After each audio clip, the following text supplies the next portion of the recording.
അസ്സലാമു അലൈക്കും വറഹ്മത്തുള്ളാഹി. ഇന്നൽ ഹംദുലില്ലാഹ് വൽ ആഖിബത്തു ലിൽ മുത്തഖീൻ വസ്സലാത്തു വസ്സലാമു അലാ അഷ്റഫിൽ മുർസലീൻ. ബഹുമാന്യരായ എൻ്റെ സഹോദരി സഹോദരന്മാരെ, ഇനി നമുക്ക് ഉംറ നിർവഹിക്കാനാണുള്ളത്. പരിശുദ്ധ ഹജ്ജ് കർമ്മത്തിൻ്റെയും ഉംറയുടെയും മനാസിക്കുകളെ കുറിച്ച് വിവരിക്കാൻ ഞാൻ പണ്ഡിതനല്ല. എന്നാൽ സാങ്കേതികമായ കാര്യങ്ങൾ, ഹജ്ജ് യാത്രയോടനുബന്ധിച്ചുള്ള സാങ്കേതികമായ കാര്യങ്ങൾ വിവരിക്കുമ്പോൾ അതിൻ്റെ തുടർച്ചയായി അല്ലെങ്കിൽ അതിൻ്റെ ഭാഗമായിട്ട് മാത്രമാണ് ഹജ്ജിൻ്റെയും ഉംറയുടെയും മനാസിക്കുകൾ ഞാൻ ഇതിലൂടെ പറയുന്നത്.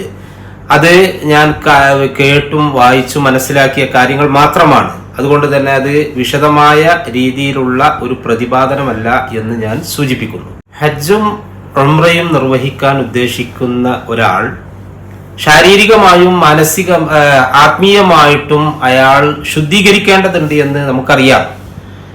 എന്താണ് ഈ ആത്മീയമായിട്ടുള്ള ശുദ്ധീകരണം? നമ്മൾ പല ആളുകളുമായിട്ട് ഇടപഴകുന്ന ആളുകളാണ്.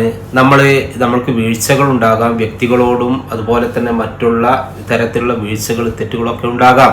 നമ്മൾ ആത്മാർത്ഥമായിട്ട് പടച്ച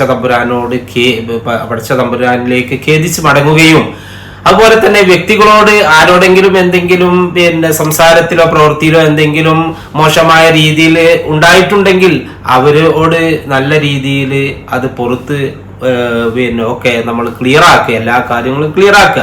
അങ്ങനെ നമ്മൾ ആത്മീയമായിട്ട് ഒരു ശുദ്ധീകരണം നടത്തുക. എന്താണ് ശാരീരികമായ ശുദ്ധീകരണം നടത്തേണ്ടത്?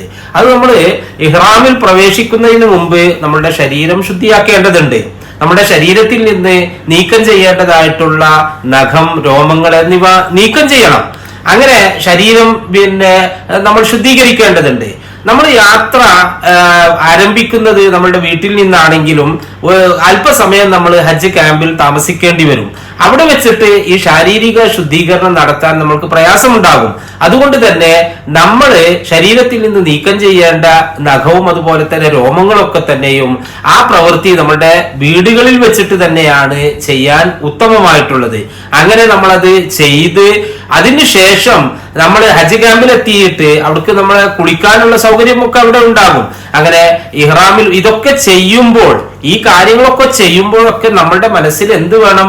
ഞാൻ ഹജ്ജിനും അതുപോലെ തന്നെ ഉംറക്കും വേണ്ടിയാണ് പോകുന്നത്, അതിനു വേണ്ടിയാണ് ഇതൊക്കെ ചെയ്യുന്നത് എന്ന ഒരു ചിന്തയോട് കൂടിയായിരിക്കണം ഈ പ്രവൃത്തികളൊക്കെ ചെയ്യുന്നത്. അങ്ങനെ ഇഹ്റാമിന് വേണ്ടിയുള്ള കുളി നമ്മൾ കുളിക്കുന്നു ഹജ്ജ് ക്യാമ്പിൽ വെച്ചിട്ട്. അതുപോലെ തന്നെ ഇഹ്റാമിൽ പ്രവേശിക്കുന്നതിന് മുമ്പ് പുരുഷന്മാർ, നമ്മൾക്കറിയാം, പ്രത്യേക വേഷമുണ്ട്. ഒരു തുണി ഉടുക്കാനും ഒരു തുണി പുതക്കാനും. അപ്പോ ഈ വേഷം ധരിക്കുന്നതിന് മുമ്പ് അവരെന്ത് ചെയ്യുക? ശരീരത്തിൽ സുഗന്ധം പൂശുക. ഇതൊക്കെ ഇഹ്റാമിനുള്ള ഒരു തയ്യാറെടുപ്പാണ് എന്ന ചിന്തയോട് കൂടിയായിരിക്കണം ചെയ്യേണ്ടത്. അങ്ങനെ അതൊക്കെ ചെയ്ത് നമ്മൾ ഇഹ്റാം ഡ്രസ്സിൽ നമ്മൾ പ്രവേശിച്ച് ഇഹ്റാം ഡ്രസ്സ് ചെയ്ത് അത് കഴിഞ്ഞിട്ടാണ് നമ്മൾ വിമാനത്തിൽ കയറിയിട്ട് മീഖാത്തിൽ എത്തുമ്പോൾ ഉംറയ്ക്ക് വേണ്ടി, പരിശുദ്ധ ഉംറയ്ക്ക് വേണ്ടിയിട്ട് നിയത്ത് ചെയ്യുന്നത്. അങ്ങനെയാണ് നമ്മളിപ്പോ മക്കയിൽ എത്തിപ്പെട്ടിട്ടുള്ളത്. ആ മക്കയിൽ എത്തിപ്പെട്ടതിന് ശേഷം ഇനി നമ്മൾക്ക് ഉംറ കർമ്മങ്ങൾ നിർവഹിക്കാൻ വേണ്ടി പരിശുദ്ധ ഹറമിലേക്ക് പോവുകയാണ്. നമ്മൾ ഇവിടെ നിന്ന് പുറപ്പെടുന്ന ആളുകൾ തമത്തു രീതിയിൽ ഹജ്ജ് നിർവഹിക്കാനാണ് ഉദ്ദേശിക്കുന്നത്. അതെല്ലാവർക്കും അറിയുന്ന സംഗതിയാണ്. എന്താണ് തമത്തു രീതി? ആദ്യം ഉംറയ്ക്ക് വേണ്ടിയിട്ട് നമ്മൾ മീഖാത്തിൽ വെച്ച് ഇഹ്റാമിൽ പ്രവേശിക്കുകയും മക്കയിൽ ചെന്ന് ഉംറ നിർവഹിക്കുകയും അതിൽ നിന്ന് തഹല്ലുലായി വിരമിച്ചതിന് ശേഷം മക്കയിലെ നമ്മളെ താമസ സ്ഥലത്ത് സാധാരണ ജീവിതം നയിക്കുകയും ചെയ്യുന്നു. തുടർന്ന് ദുൽഹജ്ജ് 8-ന് നമ്മൾ താമസിക്കുന്ന സ്ഥലത്ത് വെച്ചിട്ട് ഹജ്ജിന് വേണ്ടിയിട്ട് ഇഹ്റാമിൽ പ്രവേശിക്കുന്നു. ഇതാണ് തമത്തു രീതി. എന്നിട്ട് ഹജ്ജ് നിർവഹിക്കുക. അപ്പോ അങ്ങനെ ഹജ്ജ് നിർവഹിക്കുന്ന, തമത്തു രീതിയിൽ ഹജ്ജ് നിർവഹിക്കുന്ന ഒരാൾ നിർബന്ധമായിട്ടും ഒരു ആടിനെ, ചുരുങ്ങിയത് ഒരു ആടിനെ, അതല്ലെങ്കിൽ 7 പേർ ചേർന്ന ഒരു മാടിനെ, അതല്ലെങ്കിൽ ഒരു ഒട്ടകത്തെ ബലി നൽകേണ്ടതുണ്ട് എന്നുള്ളതും നമുക്ക് അറിയാവുന്ന കാര്യമാണ്. ഞാൻ നേരത്തെ സൂചിപ്പിച്ചു, നിങ്ങൾ ബസ്സിൽ കയറുമ്പോൾ നിങ്ങളുടെ ബ്രാഞ്ച് നമ്പർ അറിയണം. അതിന്റെ ബസ്സിലാണ് കയറേണ്ടത്. അങ്ങനെ നമ്മൾ 2 ബസ്സിലായിരിക്കും മിക്കവാറും നിങ്ങളെ ഹറമിൽ എത്തിക്കുക. അതില് ആദ്യത്തെ ബസ് അവിടെ ഒരു തുരങ്കപാതയുണ്ട്, അതിന്റെ തൊട്ട് മുമ്പായിട്ട് നിർത്തും. പിന്നെ അവിടെ നിന്ന് വേറെ ബസ്സില് ഹറമിൽ ബസ് സ്റ്റേഷനിലേക്കും കൊണ്ടുപോകും. നിങ്ങൾ അങ്ങനെ ഒരുമിച്ച് ഒന്നുകിൽ മുത്തവഫിന്റെ ഏജന്റ് വഴി എന്റെ കൂടെയോ അല്ലെങ്കിൽ നമ്മുടെ വളണ്ടിയറുടെ കൂടെയോ, അതല്ലെങ്കിൽ നിങ്ങൾ റൂമിലുള്ള അടുത്തടുത്ത ആളുകള് ഒന്നിച്ചോ പോവുക. അതിൽ എന്തായാലും ആരെങ്കിലും ഒരാൾ നേരത്തെ ഉംറ ചെയ്ത ആളുകളോ അല്ലെങ്കിൽ ഹജ്ജ് ചെയ്ത ആളുകളൊക്കെ ഉണ്ടാകാൻ സാധ്യതയുണ്ട്, അല്ലെങ്കിൽ അവിടെ പരിചയമുള്ള ആളുകൾ ഉണ്ടാകും. അവരുടെ നേതൃത്വത്തിലായിരിക്കണം നിങ്ങൾ പോകേണ്ടത്. പിന്നെ അങ്ങനെ നമ്മള് ഹറമില് എത്തിച്ചേരുന്നു. നിങ്ങൾക്കറിയാം, പരിശുദ്ധ മസ്ജിദുൽ ഹറം എന്ന് പറയുന്നത് വളരെ വിശാലമായ ഏകദേശം 10 ലക്ഷത്തോളം ആളുകൾക്ക് ഒരുമിച്ച് നമസ്കരിക്കാൻ സൗകര്യമുള്ള ലോകത്തിലെ ഏറ്റവും വലിയ പള്ളിയാണ്. അതുപോലെ തന്നെ ഏറ്റവും അധികം പുണ്യം കിട്ടുന്ന ഒരു സ്ഥലവുമാണത്. ഒരു നമസ്കാരത്തിന് അല്ലെങ്കിൽ ഒരു പുണ്യകർമ്മത്തിന് 1 ലക്ഷം മടങ്ങ് പ്രതിഫലമാണ് അവിടെ ഉള്ളത് എന്ന് മനസ്സിലാക്കുക എന്ന് നമ്മൾക്ക് എല്ലാവർക്കും അറിയാം. എന്നിരുന്നാലും അതിന്റെ പവിത്രത മനസ്സിലാക്കിക്കൊണ്ട് തൽബിയത്ത് ചൊല്ലിക്കൊണ്ട് ആയിരിക്കണം നമ്മൾ പരിശുദ്ധ കഅബാലയം കാണുന്നത് വരെ പ്രവർത്തിക്കേണ്ടത് എന്നുള്ളത് മനസ്സിലാക്കുക. നമ്മളുടെ തൽബിയത്ത് പരിശുദ്ധ കഅബാലയം കാണുന്നത് വരെ ചൊല്ലണം. അങ്ങനെ നമ്മൾ ഹറമിന്റെ മുറ്റത്ത് എത്തിക്കഴിഞ്ഞാൽ നമ്മൾക്കറിയാം അതിവിശാലമായ മുറ്റമാണുള്ളത്. അതിൽ ഏത് ഭാഗത്തു കൂടെയും നമ്മൾക്ക് ഹറമിന്റെ ഉള്ളിലേക്ക് പ്രവേശിക്കാൻ കഴിയും. അതിനുള്ള വാതിലുകള്, അതുപോലെ തന്നെ ഗോവണിപ്പടികള്, എസ്കലേറ്ററുകൾ ഒക്കെ നമ്മൾക്ക് കാണാൻ സാധിക്കും. ഏകദേശം 120ഓളം വാതിലുകള് അല്ലെങ്കിൽ എസ്കലേറ്ററുകള്, ഗോവണിപ്പടികൾ അടക്കം ഉള്ള സംവിധാനങ്ങളാണ് അവിടെ ഉള്ളത്. അതിന് ഓരോന്നിനും ഓരോ പേരുകളുണ്ട്. ഓരോ പേരും അതിന് നമ്പറുമുണ്ട്. അത് നമ്മൾക്ക് ഇംഗ്ലീഷിലും അറബിയിലും അവിടെ എഴുതി വെച്ചിട്ടുണ്ട്. അത് പുറത്തുമുണ്ട് ഉള്ളിലുമുണ്ട്. അപ്പൊ നമ്മൾ ശ്രദ്ധിക്കേണ്ട ഒരു കാര്യം, നമ്മൾ ഹറമിന്റെ മുറ്റത്ത് എത്തിക്കഴിഞ്ഞാൽ ഈ ഹറമിലേക്ക് പ്രവേശിക്കുന്നതിന് മുമ്പ് നമ്മളുടെ ഉംറയൊക്കെ കഴിഞ്ഞതിന് ശേഷം ഒന്നിച്ചു ചേരേണ്ട ഒരു സ്ഥലം നിശ്ചയിക്കുക. പുറത്ത് ഏതെങ്കിലും ഒരു ഭാഗത്ത് ഇന്ന വാതിലിന്റെ അടുത്ത് നമ്മൾ ഉണ്ടാകും. അതായത് അവിടെ എത്തിക്കഴിഞ്ഞാൽ ചിലപ്പോൾ നിങ്ങൾ വഴിതെറ്റാൻ സാധ്യതയുണ്ട്, അല്ലെങ്കിൽ കൂട്ടം പിരിയാൻ സാധ്യതയുണ്ട്. അപ്പോ അതിന്റെ മുമ്പായിട്ട് ഏത് സ്ഥലത്താണ് എന്നുള്ളത് നിങ്ങൾ തീരുമാനിച്ചിട്ട് പുറത്ത് ഒരു സ്ഥലം നിശ്ചയിക്കുക. എന്നിട്ട് വേണം ഉള്ളിലേക്ക് പ്രവേശിക്കാൻ. ഉള്ളിലേക്ക് പ്രവേശിക്കുമ്പോൾ പരിശുദ്ധ മക്കയിലെ ആ പരിശുദ്ധ മസ്ജിദുൽ ഹറമിലേക്ക് പ്രവേശിക്കുമ്പോൾ ചൊല്ലേണ്ട പ്രാർത്ഥന ചൊല്ലിക്കൊണ്ടായിരിക്കണം പ്രവേശിക്കേണ്ടത്. അതിനു മുമ്പ് നമ്മളെ ധരിച്ചിരിക്കുന്ന നമ്മളുടെ പാദരക്ഷ, ആ പാദരക്ഷ ഒരു പ്ലാസ്റ്റിക് കീസിലാക്കി, ചിലപ്പോൾ അവിടെ തന്നെ കീസ് കിട്ടും, അല്ലെങ്കിൽ ഒരു കീസ് നമ്മൾ കയ്യിൽ കരുതി കഴിഞ്ഞാൽ അതില് നമ്മള് ആ പ്ലാസ്റ്റിക് കീസിൽ നമ്മളുടെ പാദരക്ഷകൾ സൂക്ഷിക്കുക. അത് പൊതിഞ്ഞിട്ട് കയ്യിൽ തന്നെ വെക്കുകയാണ് നല്ലത്. അല്ലെങ്കിൽ അവിടെ ഷൂ റാക്കുകൾ ഉണ്ട്. ആ ഷൂ റാക്കിൽ വെച്ച് കഴിഞ്ഞാൽ നമ്മൾക്ക് ഏത് റാക്കിലാണ് വെച്ചത് എന്നുള്ള ഓർമ്മ വേണം തിരിച്ചു വരുമ്പോൾ അത് എടുക്കാൻ, അല്ലെങ്കിൽ അത് നഷ്ടപ്പെട്ടു പോകും. അങ്ങനെ നമ്മൾ നേരെ ഉള്ളിലേക്ക് പോകുന്നു. അവിടെ കഅബാലയത്തിന് ചുറ്റും മത്താഫ് ഉണ്ട്, അതായത് തവാഫ് ചെയ്യാനുള്ള പ്രത്യേക സ്ഥലം. അതിലേക്ക് പ്രവേശനത്തിന് നിയന്ത്രണമുണ്ട്. അതായത് എല്ലാവർക്കും എല്ലാ സമയത്തും അതിലേക്ക് പ്രവേശനമില്ല. ഉംറ വേഷത്തില് ആണ് അതിലേക്ക് പുരുഷന്മാർക്ക് പ്രവേശനം എന്നാണ് മനസ്സിലാകുന്നത്. അങ്ങനെ നമ്മൾ മത്താഫിലേക്ക് പ്രവേശിക്കുന്നു. നമ്മളുടെ ഉംറ ആരംഭിക്കുകയാണ്. എവിടുന്നാണ് എങ്ങനെയാണ് ഉംറ ആരംഭിക്കുന്നത് എന്നുള്ളത് മനസ്സിലാക്കുക. പരിശുദ്ധ ഉംറയുടെ കർമ്മങ്ങൾ എന്ന് പറയുന്നത് ആദ്യം തവാഫാണ്. തവാഫ് എന്ന് പറയുന്നത് കഅബാലയത്തെ ഇടതുവശത്താക്കിയിട്ട് നമ്മൾ 7 ചുറ്റല് ആണ് ഒരു തവാഫ് എന്ന് പറയുന്നത്. എവിടുന്നാണ് തവാഫ് ആരംഭിക്കേണ്ടത്, എങ്ങനെയാണ് ആരംഭിക്കേണ്ടത്? നമുക്കറിയാം, പരിശുദ്ധ കഅബാലയത്തിന്റെ 4 മൂലകളിൽ ഒരു മൂലയില് ഹജറുൽ അസ്വദ് എന്ന് പറയുന്ന ഒരു കല്ലുണ്ട്. ആ കല്ല് മുത്തിയിട്ടാണ് നമ്മൾ ഇത് ആരംഭിക്കേണ്ടത്. പക്ഷേ നമ്മൾക്ക് അതിന് സാധിക്കുകയില്ല.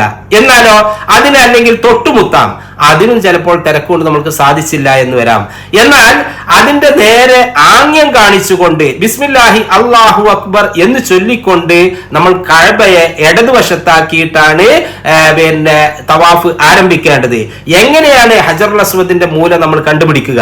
നമ്മള് മത്താഫില്, അതായത് കഅബാലയത്തിന് ചുറ്റുമുള്ള ആ തവാഫ് ചെയ്യുന്ന സ്ഥലത്ത് ഇറങ്ങിക്കഴിഞ്ഞാൽ ചുറ്റുമുള്ള പള്ളിയുടെ ചുമരിലേക്കൊന്ന് നോക്കിക്കഴിഞ്ഞാൽ ഒരു ഭാഗത്ത് ചുമരിൽ ഒരു പച്ച ലൈറ്റ് ഇങ്ങനെ കത്തുന്നത് കാണാം.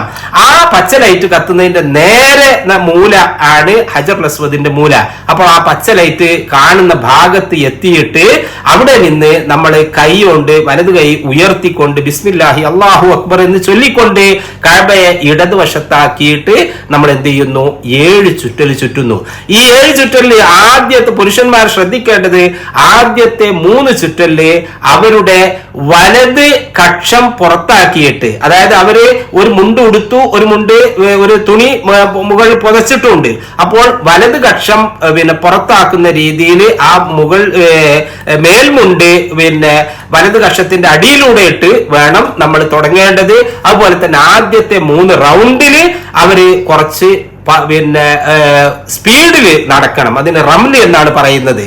അങ്ങനെ നമ്മൾക്ക് ആവശ്യമുള്ള എല്ലാ കാര്യങ്ങളും അള്ളാഹുവിനോട് ആ നടത്തത്തിൽ അല്ലെങ്കിൽ ആ തവാഫിൽ നമ്മൾക്ക് ചോദിക്കാവുന്നതാണ്. ഖുർആൻ പാരായണം ചെയ്യാവുന്നതാണ്, ദിക്റുകൾ ചൊല്ലാവുന്നതാണ്. അങ്ങനെ നമ്മൾ 7 റൗണ്ട് പൂർത്തിയാക്കുന്നു. ഓരോ റൗണ്ടിലും നമ്മൾ ഹജറുൽ അസ്വദിന്റെ മൂലയിലെത്തുമ്പോൾ ബിസ്മില്ലാഹി അല്ലാഹു അക്ബർ എന്ന് കൈ ഉയർത്തിക്കൊണ്ട് പറഞ്ഞുകൊണ്ടായിരിക്കണം ആ തവാഫ് ആരംഭിക്കേണ്ടത്. ഇനി തവാഫ് ഇടയില് നമ്മൾക്ക് ചിലപ്പോൾ നമസ്കാരത്തിന്റെ സമയമായി കഴിഞ്ഞാൽ ഇഖാമത്ത് കൊടുക്കും. ആ സമയത്ത് നമ്മൾ എന്ത് ചെയ്യുക? അവിടെ നിന്നുകൊണ്ട് തന്നെ നമസ്കരിക്കുക.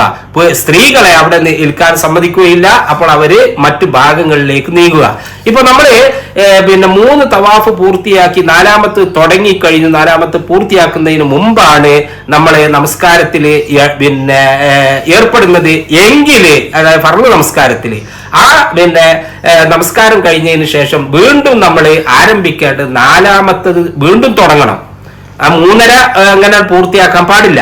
അങ്ങനെ 7 പൂർത്തിയാക്കുന്നു.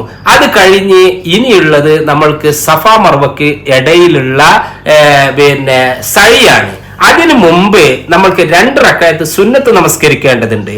അതിന് ഏറ്റവും അഫ്ളല് നമ്മളുടെ കഅബാലയത്തിന്റെ വാതിലിന്റെ നേരെ മുൻഭാഗത്തായിട്ട് ഒരു മഖാമ് ഇബ്രാഹിം അലൈഹിസ്സലാം നിന്ന് കഅബാലയം പണിത അദ്ദേഹത്തിന്റെ കാൽപാദങ്ങള് പതിഞ്ഞിരിക്കുന്ന ആ പ്രദേശമാണ്, ആ ഭാഗമാണ് മഖാമ് ഇബ്രാഹിം. അതിന്റെ പിന്നിൽ നിന്നാണ് നമ്മൾ 2 റക്അത്ത് സുന്നത്ത് നമസ്കരിക്കേണ്ടത്. ആദ്യത്തെ റക്അത്തിൽ ഫാത്തിഹക്ക് ശേഷം നമ്മൾ ഖുൽ യാ അയ്യുൽ കാഫിറൂൻ എന്ന സൂറത്തുൽ കാഫിറൂനും, അതുപോലെ തന്നെ 2ാമത്തെ റക്അത്തിൽ ഫാത്തിഹക്ക് ശേഷം സൂറത്തുൽ ഇഖ്ലാസ്, അതായത് ഖുൽ ഹുവല്ലാഹു അഹദ് എന്ന ആ സൂറത്തുമാണ് ഓതുന്നത് സുന്നത്തുള്ളത്. അത് അവിടെ നല്ല തിരക്കായിരിക്കും. ഇനി നിങ്ങൾക്ക് വേണമെങ്കിൽ ഹറമിന്റെ ഏത് ഭാഗത്തു നിന്നും നമസ്കരിക്കാവുന്നതാണ്. അത് കഴിഞ്ഞാല് നമ്മൾക്ക് പിന്നെ സുന്നത്തായ ഒരു കാര്യമാണ് സംസം കുടിക്കുക എന്നുള്ളത്. സംസമിന്റെ പ്രാധാന്യം നമ്മൾക്കറിയാം. സംസം എന്തിനാണോ നമ്മൾ എന്തുദ്ദേശിച്ചാണോ കുടിക്കുന്നത് അതിനുള്ളതാണ്. വിശപ്പ് മാറാനാണെങ്കിൽ വിശപ്പ് മാറുന്നു, രോഗം സുഖപ്പെടാനാണെങ്കിൽ സുഖപ്പെടുന്നു. ഇതൊക്കെ ശരിയായ സഹിഹായ ഹദീസുകളിൽ വന്നിട്ടുള്ളതാണ്. ആ ഒരു ചിന്തയോടുകൂടിയായിരിക്കണം നമ്മൾ അതൊക്കെ ചെയ്യേണ്ടത് എന്നുകൂടി മനസ്സിലാക്കുക. ഇനി സംസമിന് അവിടെ ഇഷ്ടംപോലെ ക്യാനുകൾ ഉണ്ടായിരിക്കും, അതുപോലെ തന്നെ ടാപ്പുകൾ ഉണ്ടാകും. ഒരു കാര്യം നമ്മൾ മനസ്സിലാക്കേണ്ടത്, അവിടുത്തെ കാലാവസ്ഥക്കനുസരിച്ച് നല്ല തണുപ്പിച്ച സംസമാണ് ഈ ക്യാനുകളിലും അതുപോലെ തന്നെ ടാപ്പുകളിലും ഉണ്ടാകും. ടാപ്പുകൾ മുഴുവൻ തണുപ്പിച്ചതായിരിക്കും. എന്നാൽ ക്യാനുകളിൽ ഇടയ്ക്ക് ഒരു ക്യാന് ആയിറു മുബറദ് അതല്ലെങ്കിൽ നോട്ട് കോൾഡ് എന്ന് പറഞ്ഞാണ്ട് എഴുതി വെച്ചിട്ടുണ്ടാകും. ഏറ്റവും നല്ലത് അത് കുടിക്കുന്നതാണ്. കാരണം എന്താ വെച്ചാൽ നമ്മൾക്ക് ആ തണുപ്പ് കുടിച്ചു കഴിഞ്ഞാല് ചുമയും അതുപോലെ തന്നെ ജലദോഷമൊക്കെ ഉണ്ടാകാൻ സാധ്യതയുണ്ട്. അത് ശ്രദ്ധിക്കുക. അങ്ങനെ ഇത് രണ്ടും കഴിഞ്ഞാല് നമ്മൾ പിന്നെ സഫ മർവക്കിടയിലുള്ള ആ സൈ ചെയ്യാൻ വേണ്ടി സഫയിലേക്ക് പോകണം. എവിടെയാണ് സഫ? നമ്മൾ നേരത്തെ ഹജറുൽ അസ്വദിന്റെ മൂല ഐഡന്റിഫൈ ചെയ്യാൻ വേണ്ടി, തിരിച്ചറിയാൻ വേണ്ടി ഞാൻ പറഞ്ഞു ആ ചുമരിൽ ഒരു പച്ച ലൈറ്റ് കാണും എന്നുള്ളത്. ആ പച്ച ലൈറ്റ് കാണുന്ന ഭാഗത്ത് കൂടെ ഹറമിനുള്ളിലേക്ക് പ്രവേശിക്കുക. നേരെ അങ്ങോട്ട് പോയി കഴിഞ്ഞാല് നമ്മൾക്ക് സഫയിലെത്താൻ സാധിക്കും. അല്പം ഉള്ളിലേക്ക്, ഹറമിന്റെ ഉള്ളിൽ തന്നെയാണ് ശരിക്കും സഫ ഉള്ളത്. അപ്പോ നേരെ ചെന്നാല് നമ്മൾ മുമ്പൊക്കെ നമ്മൾ ചരിത്രങ്ങളില് സഫ മർവ 2 മലകളാണ് എന്നുള്ളത്. ആ മലകളൊന്നും അവിടെ ഇല്ല. നല്ല മാർബിൾ ഇട്ട ശീതീകരിച്ച സ്ഥലമാണ് സഫ. ആ കുന്നിലേക്ക് പതുക്കെ കയറുക. നേരത്തെ അത് അതിന്റെ ആ കുന്നിന്റെ മുകളിലൊക്കെ റൂമിലൊക്കെ പോയിരിക്കാമായിരുന്നു. പക്ഷെ ഇപ്പോ ആളുകൾ പലതും ചെയ്തതുകൊണ്ട് അത് പിന്നെ ഗ്ലാസ് ഇട്ടാണ്ട് ചുറ്റും മറച്ചിരിക്കുകയാണ്. അപ്പൊ അതിലേക്ക് കയറുമ്പോൾ നമ്മൾക്ക് പിന്നെ സൂറത്തുൽ ബഖറയിലെ ഇന്ന സഫാ വൽ മർവത്ത എന്ന ആ ആയത്ത് ഓതിക്കൊണ്ട് കയറുക. നമ്മൾ നേരെ കഅബാലയത്തിന് നേരെ തിരിഞ്ഞു നിന്നുകൊണ്ട് പ്രാർത്ഥിക്കുക. അവിടെ നിന്ന് നമ്മൾ നേരെ മർവയിലേക്ക് നടക്കുന്നു. അവിടെ നടക്കുമ്പോൾ ഈ രണ്ട് സ്ഥലത്ത് ട്യൂബ് ലൈറ്റുകൾ, ഇങ്ങനെ പച്ച ട്യൂബ് ലൈറ്റുകൾ ഇട്ടിട്ടുണ്ടാവും. അവിടെ പുരുഷന്മാർ അല്പം വേഗതയിൽ ഒന്ന് നടക്കേണ്ടതുണ്ട്. അങ്ങനെ ആ നടത്തത്തിൽ നമ്മൾക്ക് പ്രാർത്ഥിക്കാം, ഖുർആൻ ഓതാം, അതുപോലെ ദിക്റുകൾ ചെല്ലാം. അങ്ങനെ മർവയിലെത്തുമ്പോൾ ഒരു സഹിയായി. ആ മർവയിൽ കയറുമ്പോഴും അതുപോലെ തന്നെ ഈ പിന്നെ ഖുർആൻ വാക്യങ്ങൾ ഓതുക. ഇന്ന സഫാ വൽ മർവത്ത എന്ന ഖുർആൻ വാക്യം ഓതുക. അവിടെ നിന്നും കഅബാലയത്തിന് നേരെ തിരിഞ്ഞു നിന്നുകൊണ്ട് പ്രാർത്ഥിക്കുക. തിരിച്ച് നമ്മൾ ഇങ്ങോട്ട് തന്നെ വരുന്നു, അതായത് സഫയിലേക്ക്. അങ്ങനെ സഫയിലെത്തുമ്പോൾ ഈ പറഞ്ഞ മാതിരി പച്ച ലൈറ്റ് കാണുന്ന സ്ഥലത്ത് വെച്ചിട്ട് നമ്മൾ പുരുഷന്മാർ അല്പം വേഗതയിൽ നടക്കുക. സഫയിലെത്തുന്നു, ഇത് വീണ്ടും ആവർത്തിക്കുന്നു. അങ്ങനെ 7ാമത്തെ പ്രാവശ്യം നമ്മൾ സഅയ് അവസാനിക്കുമ്പോൾ നമ്മൾ എത്തിച്ചേരുന്നത് മർവയിലായിരിക്കും. മർവയിലെത്തി 7ാമത്തെ പൂർത്തിയായി കഴിഞ്ഞാൽ നമ്മളുടെ ഈ സഅയ് പൂർത്തിയായി. പിന്നീട് നമുക്ക് ഉള്ളത് മുടി നീക്കം ചെയ്യുക എന്നുള്ളതാണ്. പുരുഷന്മാരെ സംബന്ധിച്ചിടത്തോളം മുടി കളയുകയാണ് ഏറ്റവും നല്ലത്. പുറത്തുള്ള ബാർബർ ഷാപ്പുകളിൽ പോയിട്ട് നിങ്ങൾക്ക് മുടി കളയാവുന്നതാണ്. അംഗീകൃത ബാർബർ ഷാപ്പിലാണ് പോകാൻ നല്ലത്. അവിടെ വേറെ ചില ആളുകൾ ഉണ്ടാകും, അവര് കുറഞ്ഞ പൈസക്ക് ചെയ്തു തരാമൊക്കെ പറയും. പക്ഷെ അത് നല്ലതല്ല എന്നാണ് പറയാനുള്ളത്. സ്ത്രീകളെ സംബന്ധിച്ചിടത്തോളം അവർ റൂമിലെത്തിയതിനു ശേഷം മുടി ഒന്നായിട്ട് കൂട്ടിപ്പിടിച്ച് അതിന്റെ അഗ്രഭാഗം ഒരു വിരലിന്റെ നീളത്തിൽ മുറിക്കുകയാണ് വേണ്ടത്. ഇതോടുകൂടി പരിശുദ്ധ ഉംറ പൂർത്തിയായി.